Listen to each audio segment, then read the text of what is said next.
Generally, the role for mass media is to put out news to the people.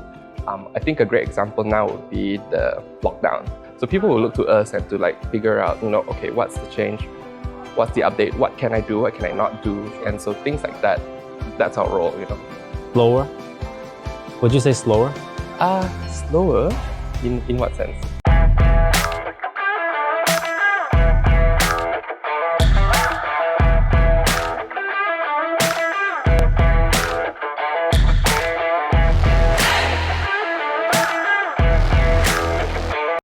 What is up, guys? My name is Charles Liew. Welcome to Biz Chat with Charles Liew, where I talk to real business people about real business stuff. But hey, why so serious? In this episode, we talk about all schools mass media's role in modern business marketing. Okay, and what better person to talk about this than Mr. Ronnie Teo, who is a newspaper editor and also the chairman of the Kuching Division Journalists Association, KDJA. Welcome to the show. Hi, Charles. Thanks for having me. Yeah, tell me more specifically, what do you do? Okay, so on a day-to-day basis, I'm a business editor at a local newspaper. Okay. I'm also the president of the KDJA. How long have you been doing that, the newspaper thing? About 11 years plus. So after graduation, straight into newspaper? Straight away. Started off as a journalist, worked my way up, now I'm doing business editing. Yeah. We put out news to the people who were based on timeliness and relevance, what's important, and we do it on a daily basis, in fact. Sure. And we put out the news in a certain geography, I'd say, like for example, in Malaysia specifically, and then we boil down to Sarawak for us. Sure. That's pretty much mass media. So the idea of mass media is basically media for the masses. Correct. Well, literally in the name, in the sense, so it's not targeted in any sense of the word, because it's so long as you seek out for it, you're going to find it. Correct. Right? So in the form of newspaper, in the form of TV, in the form of radio. Correct. You basically just listed out the big three. Yes. Okay. Now, what is old school mass media? Would it be the big three or? The old school and yeah. So it's not possible for these mass media to be targeted in any way? In a sense, to an extent, there are some form of targeting, like you've mentioned. Generally, the role for mass media is to put out news to the people. I think a great example now would be the lockdown. Like when people are trying to search for information, what's the latest status? Or what's happening today, any changes to standard operating procedures, what are the protocols that change. So people will look to us and to figure out, okay, what's the change, what's the update, what can I do, what can I not do, and so things like that, that's our role, I think that's the first part. Would you say slower? Slower? In what sense? In terms of, if we say mass media and we don't say social media is mass media, for example, right? Then would the transmission of information be slower? That would depend on each media. I would say slower. TV may not be. With digitization coming up, it's important for us to keep up in that sense. So like you see every newspaper, TV, radio, they would have to keep up. Like for example, newspapers would have their own websites that have news put out on WhatsApp, Telegram. Radios would have podcasts. TVs would go on to video streaming channels to keep relevant. So they have to keep up in that sense. Understand. Okay. Why is old school mass media important to modern business marketing? Well, the thing is, consumers still look to mass media for validity. You think it's important, right? Yeah. Okay, sure. Because we've spent our whole career building up on our credibility, our validness, the relevance of the news that we put out. And so people will still come back to us and look to us for that news. Can I challenge that notion a little bit? Okay, go for it. Now, when you say we sift through this information and put out things that we think would be relevant, right? Who are you to decide what is relevant and what is not relevant? Because the idea of social media, for example, of course there are other forms of media, but the idea of social media is that it's just all out there and it's for the individual to say that's relevant to me and that is not relevant to me. But mass media, like newspaper, for example, they decide, so the people inside decide. And that is why it's so easy, perhaps, to manipulate, right? So for people with an interest, right, it could be a political party, it could be an organization, it could be someone who has invested a lot of money. That's why, there are some TV channels overseas, right? I don't want to name names, but there are things that say like, okay, so this channel is backed by this person or whatever, and so the news would be, towards that, right? What's your view on that? Well, every organization would have their own editorial decision to make. Yes. To stay relevant, of course, we have to make the right decisions that we think where the stories are important and relevant to the community that they serve. Sure. Okay. So tell us this. Old school mass media, its role in modern business marketing, what's its role? Put out news to the masses, like literally. To put out news to the masses. What kind of news? Because when I say modern business marketing, right, we're talking about, say for example, a specific business, right? How would the old school mass media outlet be of relevance to this business? I think it's because we've already built up that brand, that credibility, as I've mentioned earlier. So people would refer to us to validate or to check, is this news true? Are they coming from an objective place? Yes. Are they coming from somewhere where we think that, okay, we can believe what they have to say? And whether this story is not just a one-sided piece of news, but like an overall picture of that. So people still come to us with that. Sure. Yeah. I have another question, okay, because I have so many questions.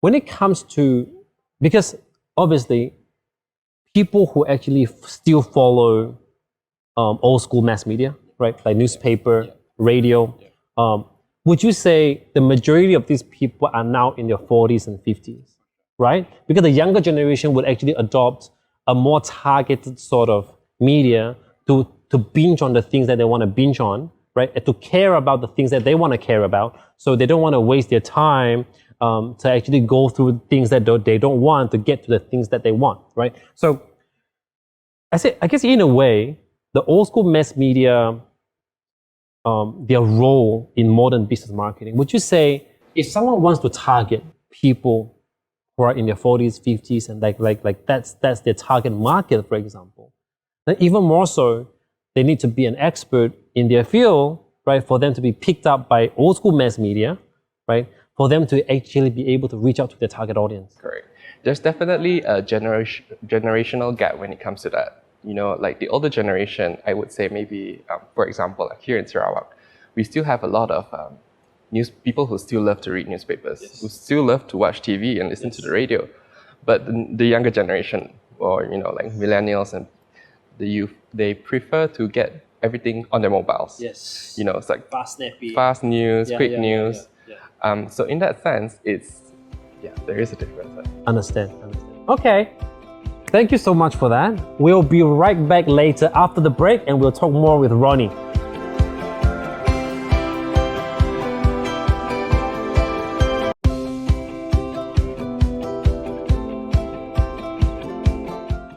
And we're back and we're still talking to Mr. Ronnie Teo, the chairman of the Kuching Division Journalists Association. So in this segment, we're going to talk about social media. Okay, the big thing, right? The big thing. Now, is social media for the masses or is social media targeted? I think there is a play between the two. Sure. Yeah. So for the masses and targeted, it's a play between the two. You can use social media to just massively put out information about yourself, about your business, and everything else out there. But whether or not consumers will get it depends on whether that consumer wants to look for it, yes, whether they want to consume it at that point. So would that then put the power not in the hand of the outlet per se, but in the hands of the person who want to consume the information? The power will go back to the consumers itself. And so, in a way, we think of it this way: media uses information as a commodity. And for us to put out that information, it's our service. And for them to put information out, that's a service and commodity right there. Understand. Okay. Now, could you share your thoughts relating to mass media and social media? I think for businesses to stay relevant today, there has to be a, you can't say one is more important over the other. I think today you need to have a mix of both. So mass media, we still have a role to play in, like we put out news that are verified, relevant, localized, Yes. important. But you can use social media to elevate your business to the next level in that sense as well. How? Like I said, customer engagement. Sure. Using it to create awareness. Yes. You got a new product to put out, use it to bring it out. And once people pick it up on social media, it becomes, goes viral, Yes. like as people say nowadays. Then maybe you'll get picked up on mass media. Yeah. Right. Could it be the other way around? Like you get big via mass media and then you go up like a more micro approach and then you go like, and now I'm going to go more targeted. Is it possible? It's always social media first and then mass media. It could go that route as well. But in that sense, I would say that would go from like an advertisement, I would think. Yeah. So when companies see like there's some campaigns or information or product that they've come up with and they want to put it out there, but it's not like important, not to say important, but it's not something that editors will want to put out for free. We want it to be, we have to, because when you think about it, like for media, they are not non-profit, they're not a charity, right? Exactly. Our business model for media is that we run on advertisements. Yes. Our revenue comes from that. We don't get money from subscriptions. Yes. It does, but it doesn't cover the cost of running an organization. Absolutely. So from that aspect, advertisements, editorials, marketing, it's still a big part of keeping us running, keeping us going. So from that, there are companies who advertise with us, put out that news, and it's up to the consumer if they want to pick it up, if it's going to be viral, if it's going to be a next big thing. Sure. Thing like right now, I think a very relevant point would be like Hari Raya ads. Yes. Everybody's putting up feel-good ads, pulling your heartstrings. It's very relevant. It's very like in the moment, and people love that. They'll put it up there, and in that sense, it creates branding for them, and people will remember them as like, oh, okay, they're very conscious. They're very relevant to the times now. So then do you think mass media is something that, for example, because it's not something that a business can use every day, right? Because let's face it, there are costs associated with it, right? So and a lot of times the costs are pretty high for an SME, right? To constantly run every day, right? So would you say then one way that someone can transition from mass media to social media is, say, for example, if you're a new business, but you believe in what you want to do and you have a budget, so you say, right, let's go for the masses first, right? So you go big, social media, mass media, right? Newspaper, for example, or radio. So from there, you actually know the details of the people that like your brand and like your advertising and like what you stand for. Because in social media, you can sponsor posts. And when you sponsor posts, you can actually target the exact group that you want to target. And from there, we transition from mass media to social media in that way.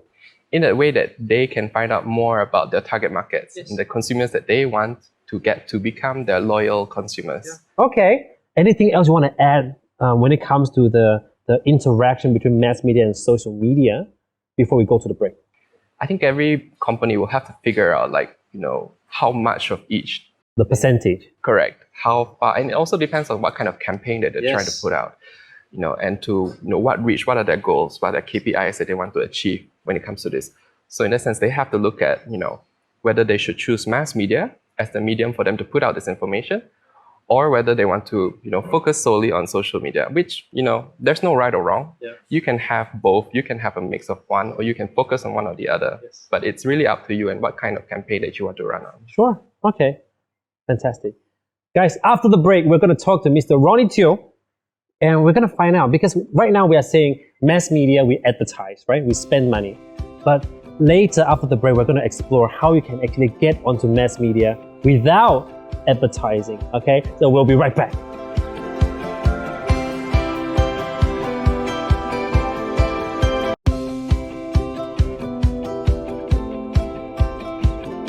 And we're back, and we're still with Mr. Ronnie Teo, the chairman of KDJA. Okay, the Kuching Division Journalists Association. Now, before the break, we said we're going to come back and we're going to ask Ronnie how businesses can tap into mass media without actually incurring costs? So we've established just now that mass media, our main role is to put out information, put out breaking news, earth-breaking news, relevant information that we think is very important for readers to know about at that point in time. Sure. But apart from that, we also do consider, like localized or side features, which we in the industry call color news. So when it's color news or color stories, when it comes to that, every organization will have their own editorial decision about where they draw the line between putting out what kind of color news that they accept or they are willing to put out for free, if you want to put it in that way. Sure. Okay, and how do we get picked up? Is it through connections, or do you think like somehow we just have to get ourselves out there for the people who make the decisions to notice us? To an extent, every media organization would have their own say in this, so you can't really say like, oh, this is something that everybody will pick up, or rather this is something that everybody will reject, so yeah, it's a fine line there. It's a fine line. Connections do play a part in bringing you aware to that media, but at the same time it doesn't take you over in a sense. So I guess like if you are someone without substance, connection means nothing. True.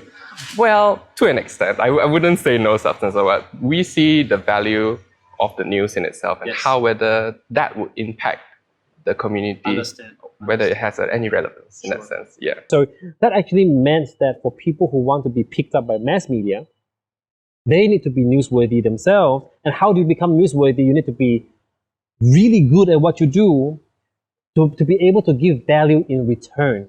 Like for someone to actually want to be picked up by mass media, by someone like you, for example, it's more than just connections. It's connections, it's expertise, it's observation, it's your ability to articulate it. Your understanding of economics would help, because that would actually help you to put you not just as a feature, but as a business piece, for example, as well, right? I love that. That's fantastic.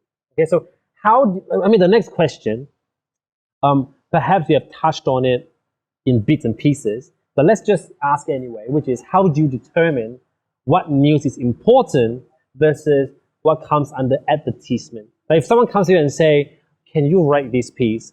I'm going to have to put out this press release. Could you print it for me, right? How would you characterize something as news, as an announcement that is newsworthy, or an advertisement? It really, at the end of the day, it boils down to the editor's decision of the organization. Always look at whether it's relevant. Would you come under fire if you make the wrong call? Like if something is an ad and you put it out anyway? For sure. So come under fire from because for us, we would be at a loss of revenue, to think of the other end of the spectrum.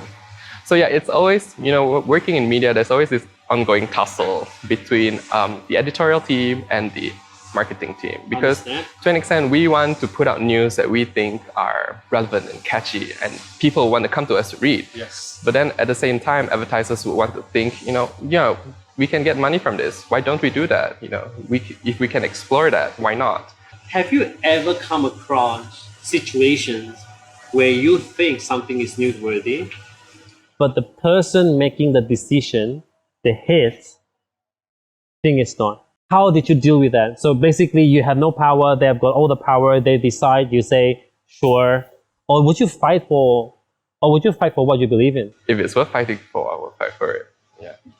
So in that sense, you do have a little bit of autonomy as to what you want to put out, depending on your seniority, maybe. Depending on, what that media organization has, determined. Do you think old school mass media will stay relevant going forward? If and only if they keep up with the times. So make themselves new then? In a way, we have to adapt to, everybody's going digital. Yes. You can't be left out of this digital train that's going forward. And so like I've mentioned earlier, newspapers have to look to websites or even creating their own app, putting out their own Telegram or WhatsApp channel, whatever channel that's trending at the moment. Yes. Radios look at podcasts, TVs are looking at YouTube channels, to put out their programs and information. So the digitization definitely is the way to go for mass media. It is evolution, right? So, newspaper can go completely digital on the iPad, right? But still exists. Yeah, I think a lot of international countries in the West, Yeah. they've done that. Yeah. Full digital transformation. Yes. Yeah. Yes. In Malaysia, I don't think we're quite there yet. We still have, the older generation here who still love reading newspapers, watching TV, listening to radios. So, we have to play to what is the consumer trend that's still. But going by what's happening in other countries, we know that is the direction and that is the possibility as well, right? To go. So figuring out how to get there, that's our journey now. Yeah. So a newspaper brand can actually go on YouTube and have a channel, or go on Facebook and have a channel. Correct. Right? And then advertisers can advertise on these platforms as well. Correct. And it will still form part of the revenue of these so-called old school mass media companies, right? So it is about how they pivot to adapt to changing times. And to keep up with the target market that's going on to that channel. Last thing I want to do is your advice. So it's not a question. Your advice to business owners now, for those people who are shunning away from the old school mass media outlets and say, we are not in that bit of the media.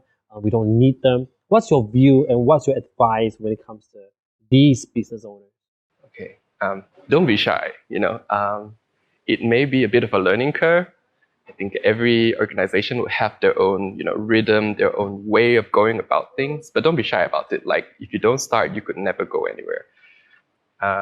In that respect, there are even some major companies who have a dedicated team or segment just to handle media liaison.